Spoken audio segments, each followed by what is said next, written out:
Hello, I'm Nathan Judah. I'm here with Wolves reporter. It is Mr. Liam Keane. Liam, from Turf Moor, final score: Burnley 1, Wolverhampton Wanderers 1. On the balance of play, would you say that was a pretty fair result? Yeah, probably just about. Not the prettiest of games. No. Two sides who, I think you tweeted at one point, said either side could concede here rather than either side could score, which I think was the right way to phrase Correct, it. Because there wasn't a lot of quality in the game. No. But there was a lot of hairy moments. There was a lot of moments when you thought, Definitely. Whether it's Wolves going forward and heart in mouth moments. And it wasn't a vintage performance from Wolves by any means, but they had good moments within it. The frustrating thing in the first half is that Wolves had probably a 10-15 minute spell where they were totally in control, dominating possession, creating good chances, and didn't get anywhere near taking any of those chances. And that's when you have to capitalise. And then on 37th minute, Burnley score. And then at that point you think, right, Wolves have thrown their opportunity when they were in the ascendancy. It's a really well taken goal from Larson for Burnley, but absolutely awful defending from Wolves' point of view. One Dara O'Shea crossfield ball. Semedo completely loses Larson's back post. Someone who's been so consistent this season in Semedo, but back to bad habits there in defending the back post, what we've seen in the Wolves shirt before, and really poor to allow them to score. And Wolves were fortunate, albeit a really good moment of quality, to get back in before half time. Yeah, look, I mean, Pablo Sarabia, I thought again was a bit of a passenger today. Absolutely, overall, and obviously got taken off in the second half, but it was his ball, and Ryan Atonori, whose header was brilliantly placed, wasn't it? Yeah, look, Sarabia has been really frustrating, I think, last 2 or 3 games. Totally off it, looks isolated, losing the ball every time it gets to him, poor first touches, hitting the first man with crosses and set pieces. But then one bit of quality, he lifts a lovely free kick in with his left foot, and that's what he can do. And ain't always in the right place at the right time. It's a cushioned and perfect, accurate header into the far post. So Wolves out of nowhere, really, going in the 45th plus 3 minutes, scoring an equaliser and going to half time drawing. And then you hope that they can build from that in the second half. And they had moments again, definitely, but they relied on Jose Sarr to get them out of it with 2 or 3 big saves. They did. I was going to say Jose Sarr. I think on the night was probably the man of the match. I thought he made some very important saves, and like I say, probably more about the displays. The goalkeeper is probably the man of the match. They did have some excellent chances, though, Wolves in themselves. I mean, look, João Gomez had a really good chance with that header. I think from Doc's header to João Gomez. He puts that on target. Wolves go up, but we've got to talk about that Ryan Atonori chance, because look, he's been fantastic, Ryan Atonori. I think one of the most important players for Wolves this season. He's been superb. Obviously scored, but we talked about the Aston Villa chance when he missed that, and that was a pivotal moment. I mean, he's literally wandered through the Burnley defence, cut through. He could have quite easily squared it, but I mean, he could have scored as well. And you just cannot give the keeper a chance in that situation. If you're going to take the chance just to shoot and not square it, you've got to score, and he didn't. And that's a massive moment in this game, unfortunately. Yeah, it really is. It's obviously one at that time, right at the beginning of the second half. It's a lovely ball from Max Kilman, by the way. A really, really intelligent pass. Atonori sort of bundles his way through, shrugs off the defender, and he's throwing goal. I've never quite seen someone throw and goal that easily with such a, because there were still a lot of players in the box, and it just opened. And Burnley just switched off completely. And he's there with the goal gaping. And unfortunately, we didn't have a replay in front of us here.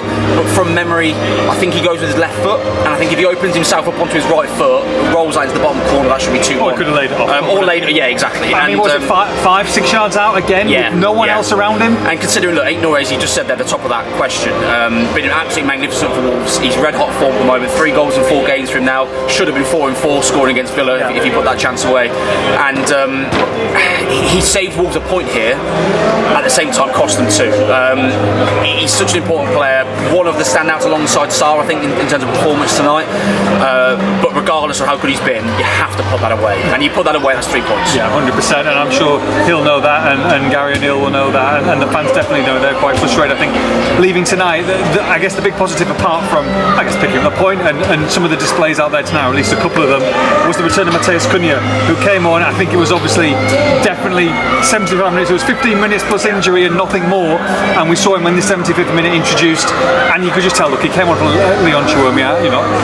Very difficult to talk about someone like that, because I don't think anyone expected him to be playing senior football at this moment in time. Difficult night for him, and you can understand it. At the same time, when you have a Brazilian international who comes on for you, you can could just tell when he was on the pitch there was a calmness. Some of the touches were great. There was almost a great chance, I think, where he put through. I can't remember who he put through.